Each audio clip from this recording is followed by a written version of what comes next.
Hi, welcome back to my YouTube channel. So thank you for joining me today for my first reading in this Archetypes and Elements series. And if you have any questions about this spread, I encourage you to either post in the comments below, or you may want to take a look at the introduction video where I explain what this spread really means.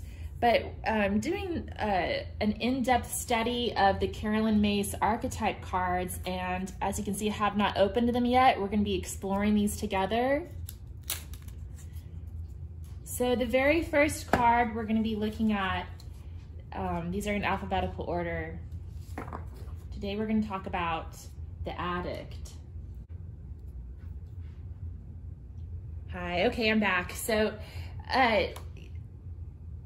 each of these archetypes affects each of us, but according to Myss in her book Sacred Contracts, we each have 12 of these archetypes that are part of our intimate family that have a more profound effect on us as we journey through our life here on earth to fulfill our sacred contracts that we made before we were born.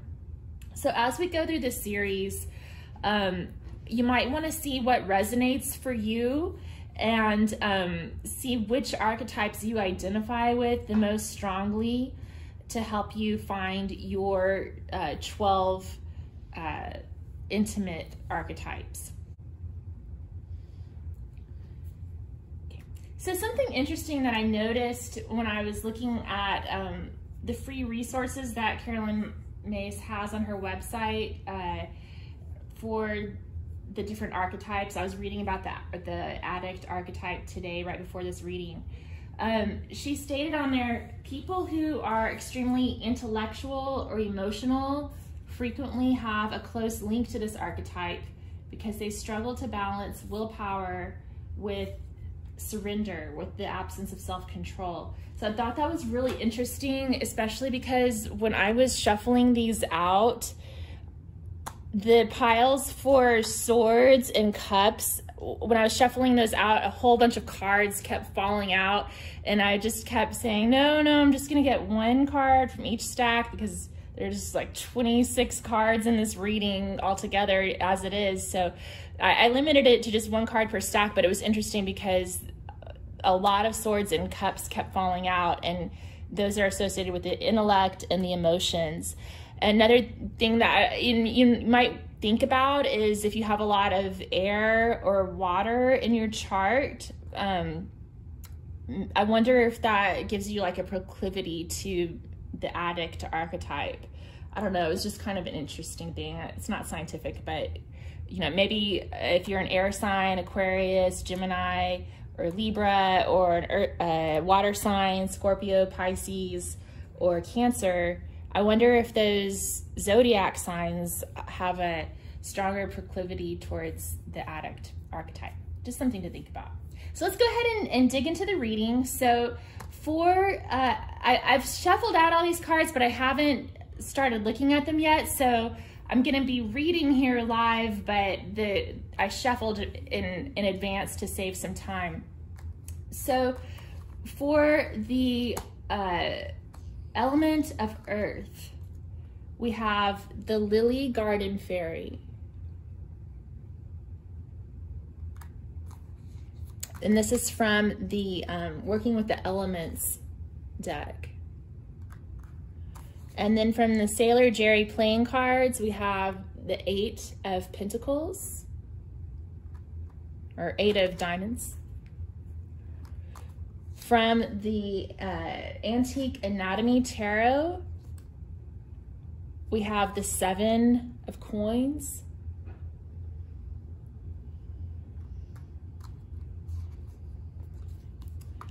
From the Wildwood Tarot, we have the 5 of Stones, Endurance. And from the Rider-Waite Tarot, we have the 5 of Pentacles. Okay, I'm gonna turn over all of these elemental cards first, and then we'll talk about it in a minute. So From the element of air, we have the green angel. We have the ace of spades.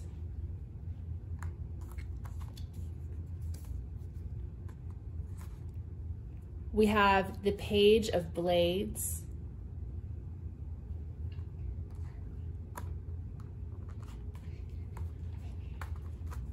We have the queen of arrows. And we have the nine of swords. From the element of fire, we have the geometric angel.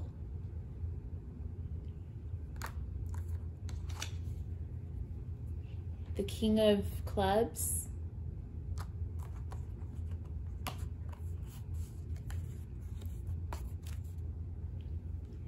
The six of rods. The nine of bows. And the three of wands. And then from the element of water, we have rose in a wave.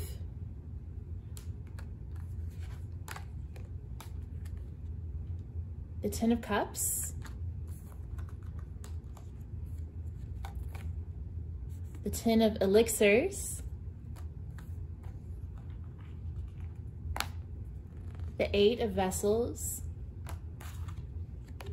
And the 5 of cups. Wow, okay. So I'm getting like a lot of mixed energy here from both the shadow attributes and the light attributes of this card so far. So I'm going to go to the tarot first, and then we'll talk about the elemental cards next. So for the suit of pentacles, or the element of earth, we've got 5 of pentacles twice, 7 of coins, and 8 of pentacles. So this is really interesting that both of these 5 of pentacles cards came out. So in the traditional Rider-Waite deck, we see sort of a destitute couple outside of a church, out in the snow, barefoot. It's about loss, financial ruin. So that this to me shows like the shadow attribute of the addict when it starts to take control, when that substance, person, or practice starts to take control. We have a tendency, or we have the potential to lose everything, you know, for the sake of that substance or person or practice that we're addicted to. But in the Wildwood Tarot, the 5 of Stones is portrayed as endurance. So you see here a child who doesn't have much, they've been through a lot, but they're enduring, they're learning to get through the hard times. So this to me shows that light attribute, the ability to face those hard times, that dark night of the soul, and how that can empower you in your life. So then we have the 7 of coins from the Ancient Anatomy Tarot. So 7 of coins is about your self-worth.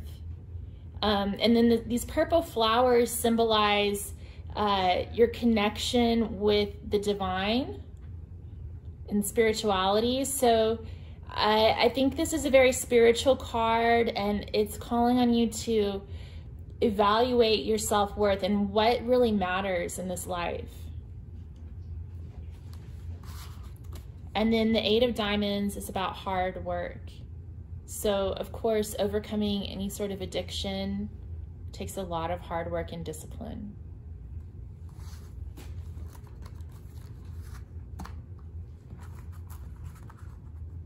And then let's read about this Lily Garden Fairy.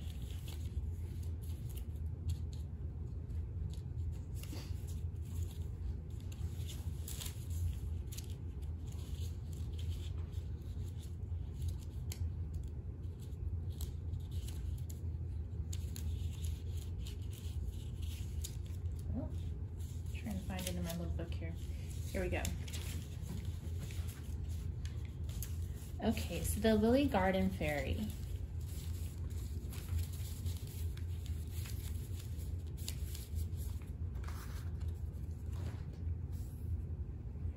Fairies are very protective to flowers, watching them grow from seeds until fully open, much like a mother brooding over her children. The love we give to nature from our hearts attracts the nature spirits to us. Look at the card and see how the fairy is communicating with the flower, and try yourself to see the aura or communicate with the flower. And the affirmation here is, inspiration is all around me. Okay, so let's move into the swords. So we have the Nine of Swords from the Rider Waite. So this is about loss, regret, despair, insomnia, all sorts of things that can happen when you're experiencing the shadow side of the addict archetype. And the sad thing about this card is that it can apply to the addict themselves or to the friends and family that they have around them who are also touched by their addiction. We also have the Queen of Arrows, the Swan. So the Queen of Arrows is a queen who's been through a lot in life and has learned what to keep in and what to cut out and what to leave behind. So this to me is a strong card about discernment and making clear decisions on what to cut out of your life, what to leave behind. From the Ancient Anatomy Tarot, we have the Page of Blades. So this is about learning to communicate, learning your truth, getting clear with yourself. And then we also have the Ace of Spades from Sailor Jerry, the Sword of Truth. So it's about coming to terms with the truth, like just facing the facts, facing reality, and facing the pain that comes along with this archetype. So from the Working with the Elements deck, we have the Green Angel. So I know this is about healing. I'm gonna read from the book on that one too, see if there's any messages for you here.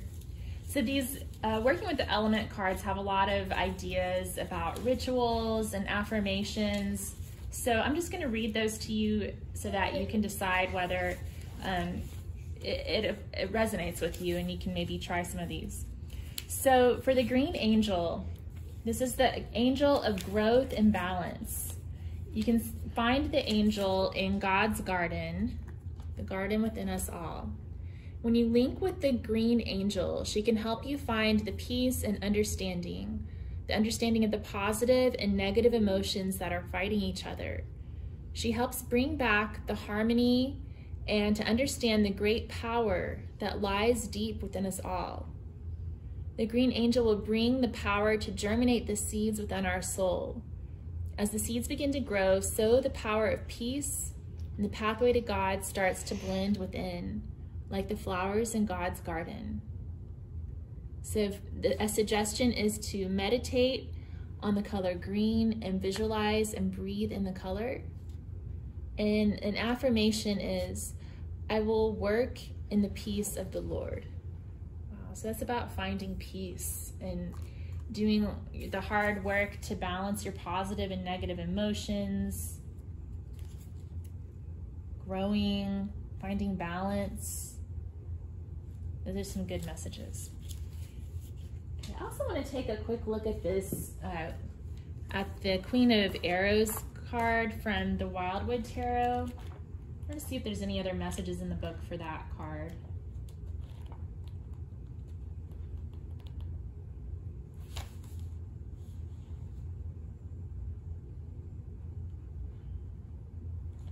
Yeah, so one of the things that they mention in the Wildwood Tarot book is that the Queen of Swords represents freedom after strife. A state of separation may exist, bringing with it sorrow, privation, and misfortune.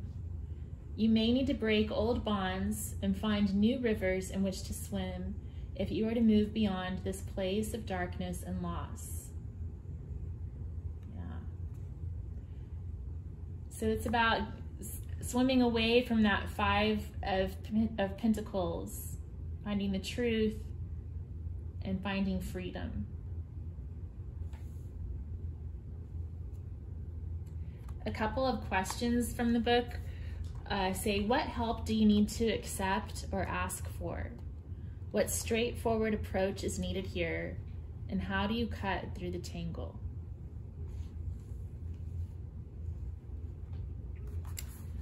Okay, so let's move on to the wands, the suit of fire, element of fire. We have the Three of Wands from writer Waite. So this represents sort of waiting for your ship to come in, looking at the big picture, taking the long-term view, looking at things from a higher perspective. It also means like that a message has been sent and now you're waiting on a response, that sort of thing. With regards to the Addict Archetype, I think this is about taking that higher perspective and thinking about how this is affecting your whole being, your whole life, and deciding on a course of action to take to confront it. We also have the Nine of Bows from the Wildwood Tarot, which is about respect. And Nine of Bows is also about drawing boundaries. So I think this means creating healthy boundaries for yourself, respecting your body, respecting others, coming back to your integrity.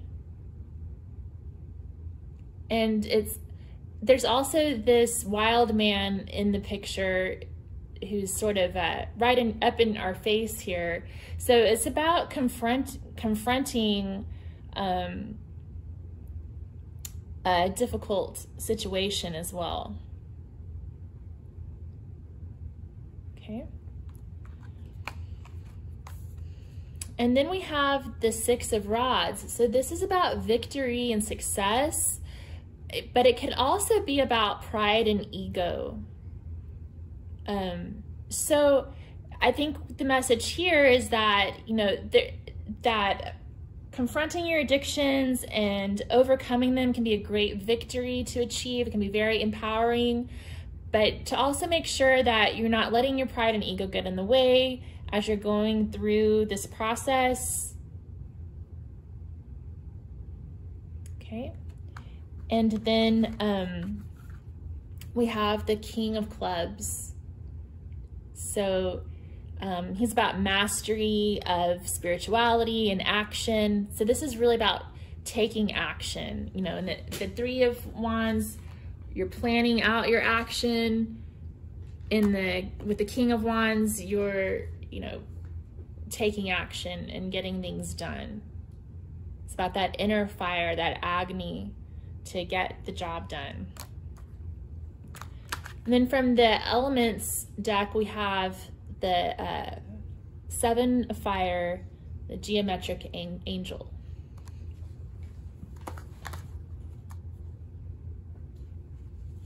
Let me read from that.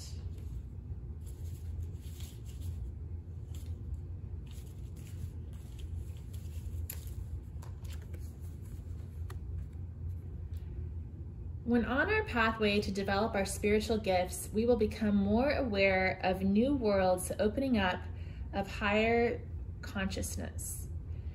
There we can communicate with angels that use symbols and geometric figures, teaching us to understand and develop our vibrations into creative building through forms we can use for healing and to communicate. As one suggestion, there are books where we can learn about creative visualization, and an affirmation is, new worlds are there to discover. I like that. So it's kind of about switching your attention to new worlds out there to discover, and reading, exploring new subjects, learning about new things, sort of taking your focus off of this addictive behavior and focusing it on something else that is going to help you in your spiritual development. Okay. So for the element of water, we have the 5 of Cups, which is about loss and regret again, sadness, the blues. And in this card, you see the figure is crying over these 3 spilled cups, but behind them there are 2 cups left standing. So the message of this card is to take stock of what you do have instead of focusing on what's lost. Turn around and look at the bright side.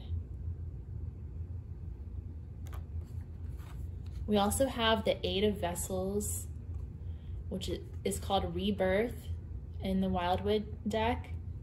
But in the traditional Rider-Waite Tarot, this 8 of Cups card shows a figure walking away from 8 cups. It's about leaving behind things that no longer serve you. So in the Wildwood Tarot, it kind of has that connotation as well, where sometimes you do need to walk away from things that don't serve you in order to be reborn. But they focus more on that positive aspect of rebirth, regeneration. So how is letting go of this behavior going to help you to regenerate? And then the 10 of Cups came up twice. We've got the 10 of Elixirs and the 10 of Hearts. The 10 of Cups, 10 of Elixirs, 10 of Hearts, it's all about happiness. Let's look at the little bottles here on this card. So they have little messages on them. I'm trying to get used to holding this. I don't know if you can see them. It's written really small, but they say wisdom. I think that one says bliss. I think there's one that says love underneath the flower. Harmony, dreams, calming, happiness. Wait, love again. Okay, love and passion. So these are all the rewards that are there after you walk away from those things that don't serve you, walking towards the things that you really want.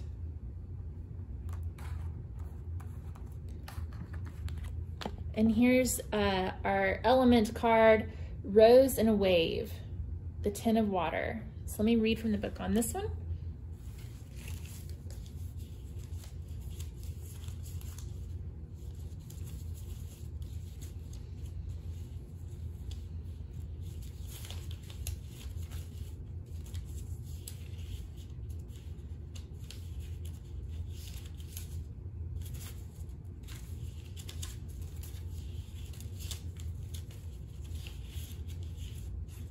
Need some better bookmarks for this little book. Let's see. Here we go. The 10 of Water, Rose and the Wave.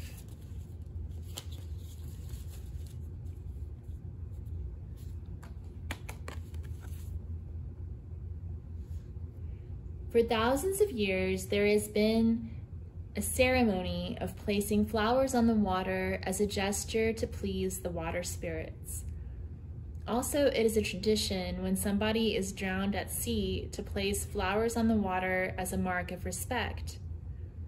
When doing so, you are connecting to the water spirits and Archangel Gabriel. A suggestion, have a ceremony by the side of the water, lighting a candle, placing flowers on the water. And an affirmation, I will become as still as a lily pond. All right.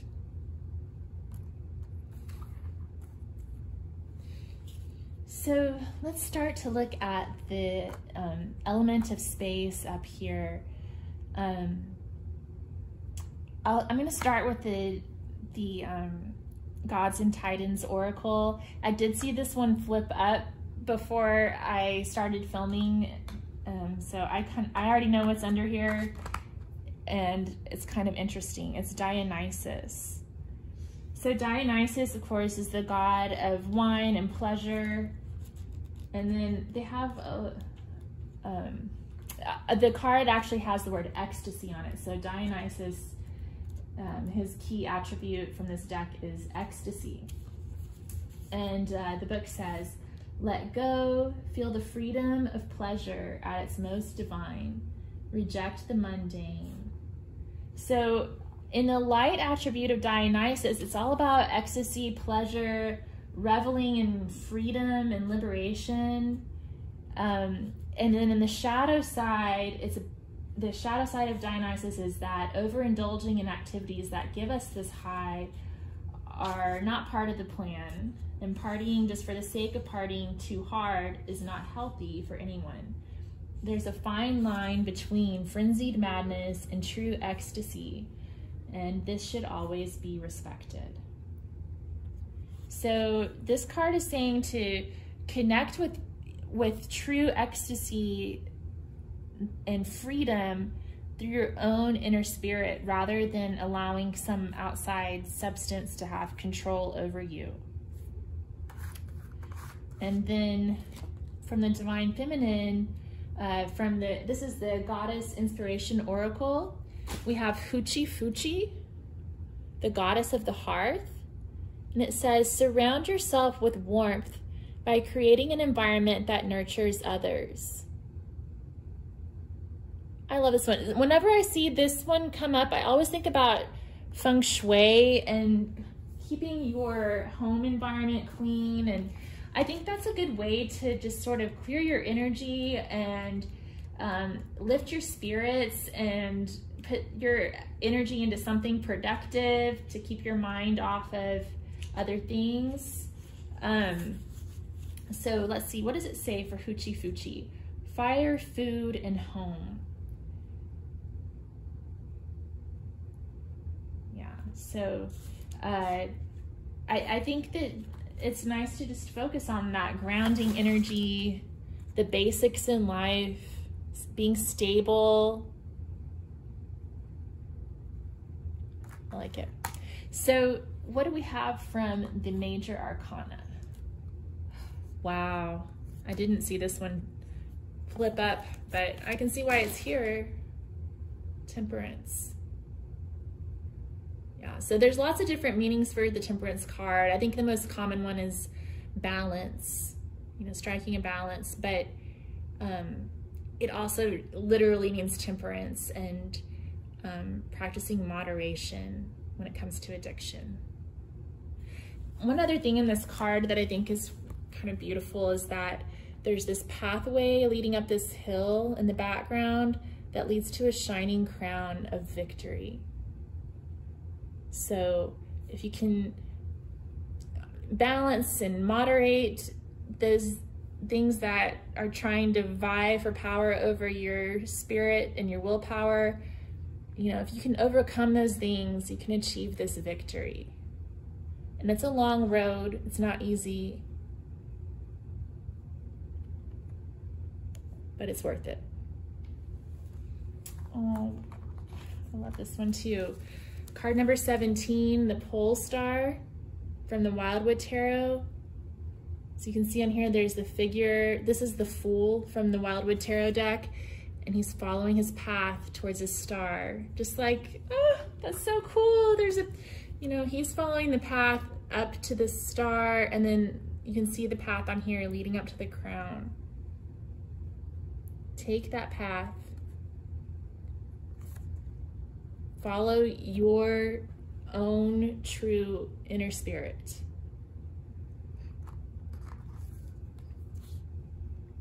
And then we have card number 11, Justice. Another one about balance, balancing the head and the heart. And that ties it back in with what Carolyn Myss was saying on her website about how people with intellectual and emotional proclivity have a stronger proclivity towards addiction. The element of air and the element of water. So finding a good balance, finding that balance between will and surrender. Okay, so I'm gonna close with a couple of quotes.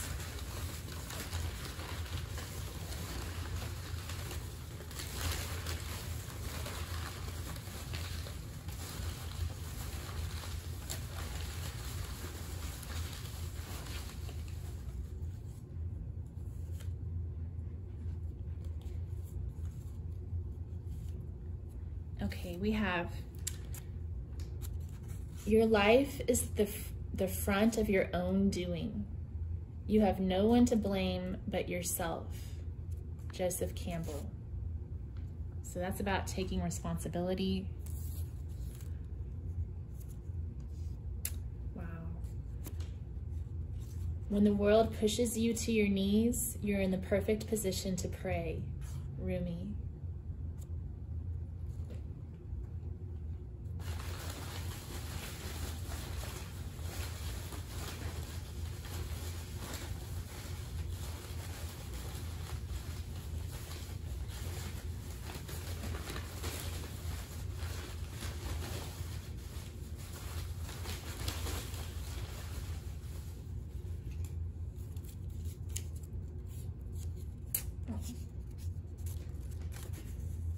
Things work out the way they're meant to. Danielle Steele. And get one more.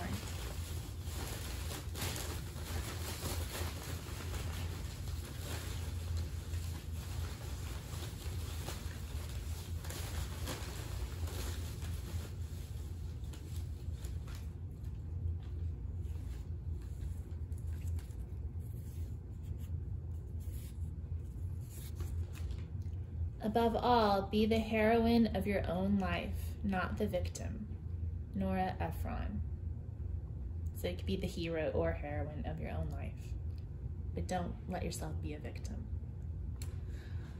All right, y'all, thank you so much for tuning in, and I'll see you again. Our next session is going to be about the Advocate archetype, so stay tuned. Thank you.